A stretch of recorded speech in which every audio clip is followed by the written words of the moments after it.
In the name of the one holy and undivided Trinity. Amen. Please have a seat.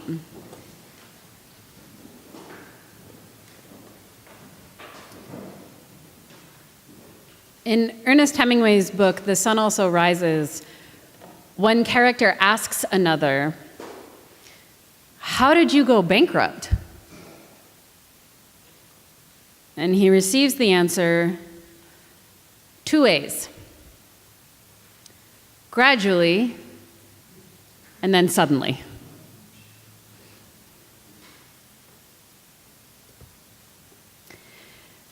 It's an open secret that this congregation, Christ Church, has been in a slow and rather agonizing decline for 15 years, since about 2002. It doesn't hurt so much, gradually losing 5 members a year, until it's been 15 years, and a congregation of 150 is suddenly a congregation of 75. And then we panic. A congregation, like a friendship or a marriage, or one's relationship with one's work or vocation, requires consistent innovation and reinvigoration. Small crisis points come to all of us, with their attendant opportunities to work through it and grow, or to withdraw and shrink.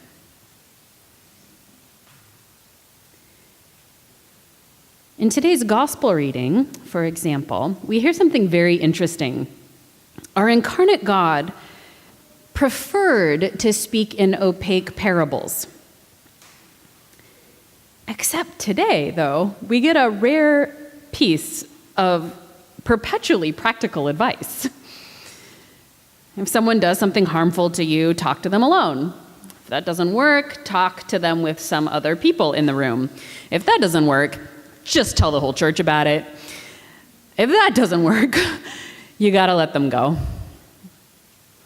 It's interesting to note, too, today when Jesus gives us this little plan that turning the other cheek isn't the option that he offers. Instead, there's just this very practical list, 3 separate kinds of conflict resolution to try in order: confrontation, negotiation, adjudication.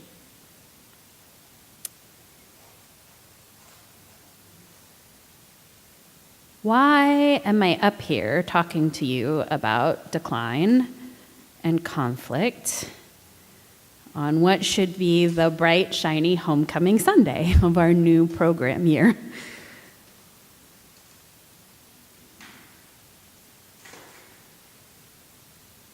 The major reason is that it's because it's precisely who we choose to be and how we choose to be with one another when things are not going well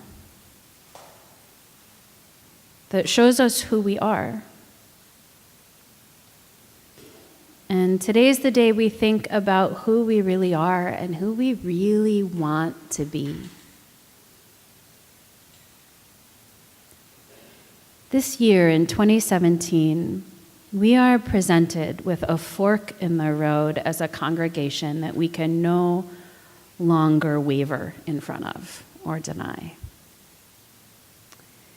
We have the option within decline and scarcity to move toward fear and anger, blame and suspicion, and yes, even running away. We also have the option to bloom, to rise again, to ask God to resurrect us into a new people.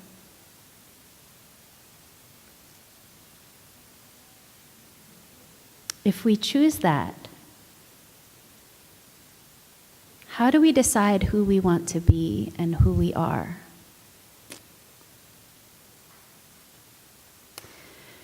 Let me read you a little something that Anthony Ceresco, a Roman Catholic priest, a brother actually, wrote about the book of Exodus, which we hear a critical piece of today. The formation of the United Tribal League of Israel in the hill country of central Canaan was a long and complex process, one in which a number of different and even antagonistic groups discovered the need to join together in a common effort. That common effort was to create and then protect a fragile zone of life, free from the reigning political, social, economic, and religious order of the day. The unique society these groups managed to create and the values it embodied often had their origins as antitheses to the society they had fled, such as the Canaanite city-state network with its hierarchical and socially stratified character. One of the components that went into the creation of Israel was the Moses group, or the Exodus group. The present shape of their story of rescue from Egypt identifies this group as Israel. The Moses group was not Israel. Israel came into being only later in the hill country of Canaan. The great majority of those who eventually became Israel were indigenous and diverse groups of Canaanites, each of which brought separate experiences and separate stories to what eventually would be woven into a single common fabric. Much of what was to go into the creation of Israel, both in terms of human subjects and in terms of stories and traditions, was already in Canaan and already taken on its singular shape and pattern.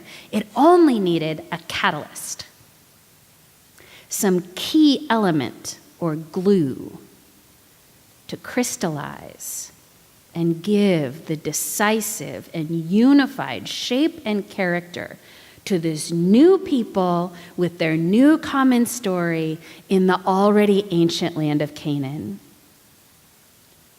It was the small but decisive Exodus group, or Moses group, that provided that glue. This group was the element around which other groups and stories could gather. Its story became the appropriate vehicle for forging and expressing their new identity and common project. Does that resonate at all? One of the most important things we do as Christians is hold paradox. God is three and God is one. We must lose our lives to find them. The church is dying. The church is being born.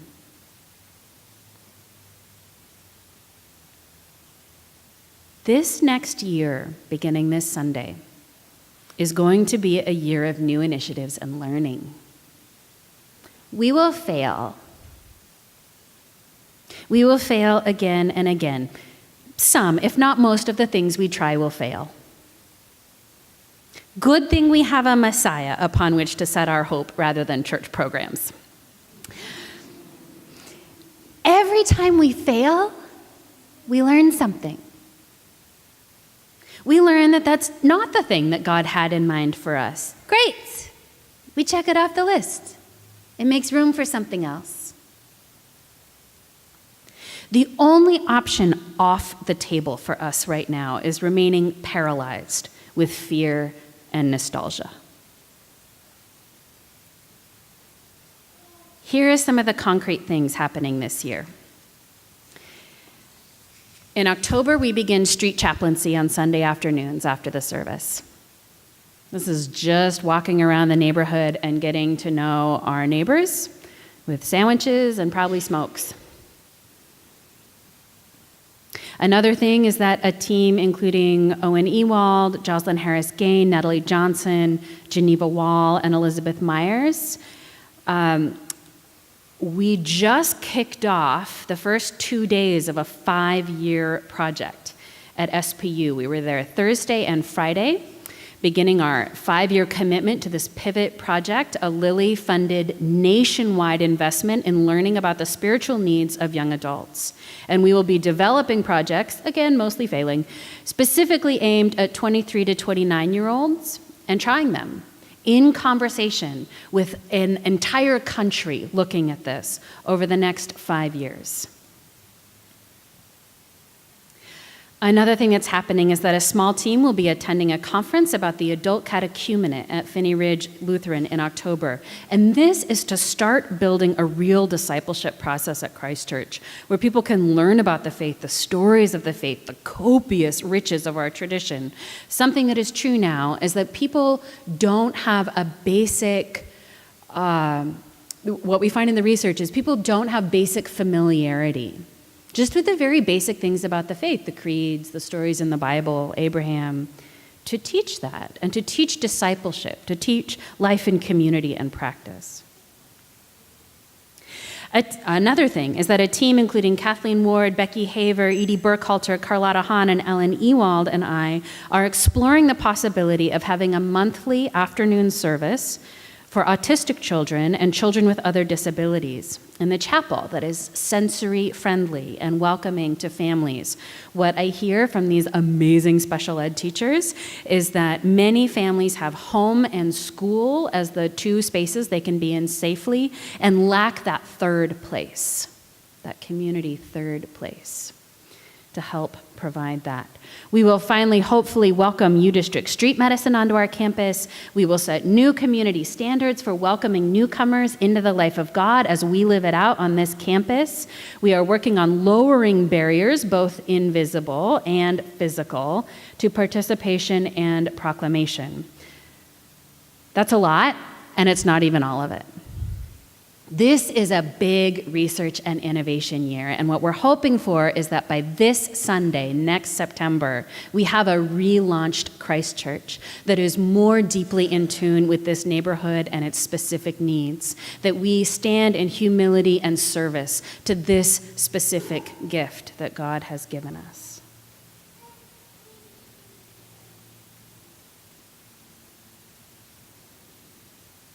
What brings us there? Do you remember that piece in the reading about the people who would become Israel coalescing around a central story?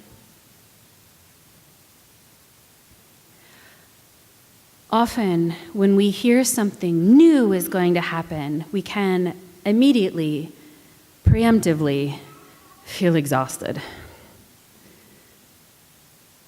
Which is valid. We live in a culture that worships the new. We're constantly being bombarded with new kinds of toothpaste, as if we need such a thing. New kinds of breakfast cereal. There's enough breakfast cereal. Cutting edge apps. There's just everything all the time. Sometimes church feels like one of the only safe places left, where we're not being sold something to improve us, where we understand what's happening, where it's stable week after week after week. And what I find so compelling about how Israel became a people is that they didn't make it out of Egypt and say, well, that sucked. Let's do something new and fun.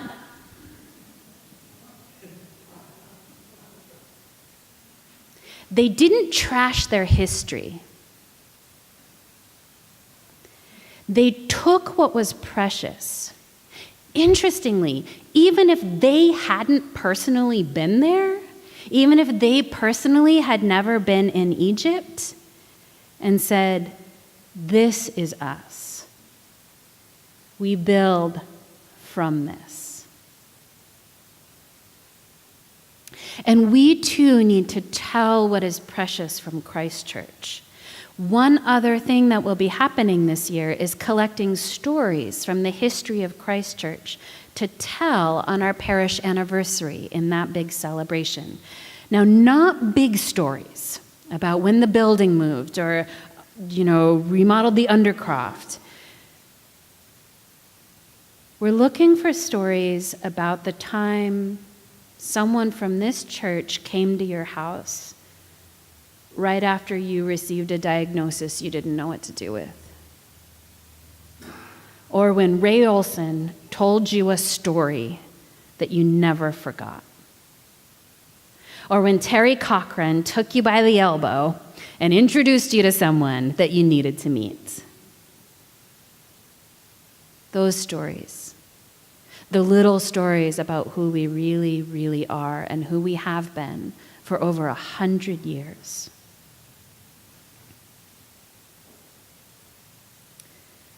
Because all change means loss.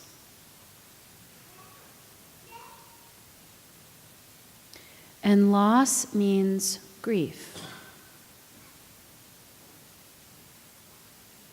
In order to move this year, we will also need to learn how to grieve.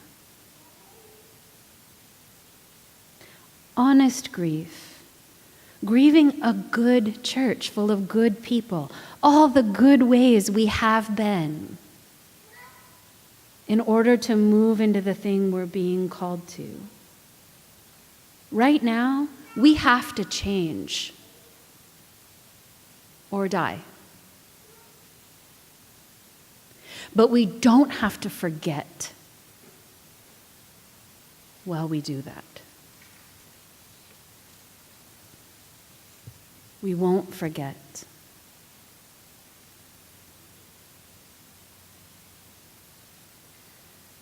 I'll leave you with this. At our gathering at SPU on Friday, we were reminded that church talk and, frankly, work talk and family talk and life talk in our country is all about success. Successful marriages, success at work, getting promoted. Or even sometimes we'll talk even just about survival. How do we survive? How do we survive in this climate?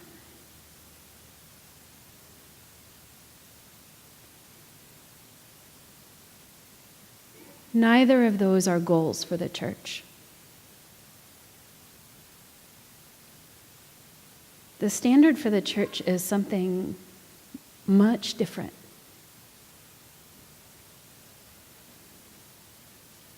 The measure we use in the church is faithfulness.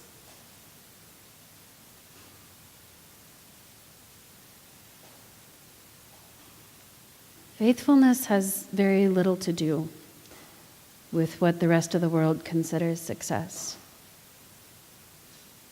Faithfulness isn't numbers. Jesus and his little crew weren't successful. Jesus didn't even manage to stay alive for very long. They didn't grow a church. But they were faithful. And it was faithfulness that made all the difference. That grew movement. It's faithfulness that means we are in this room here today. It is faithfulness that changes hearts.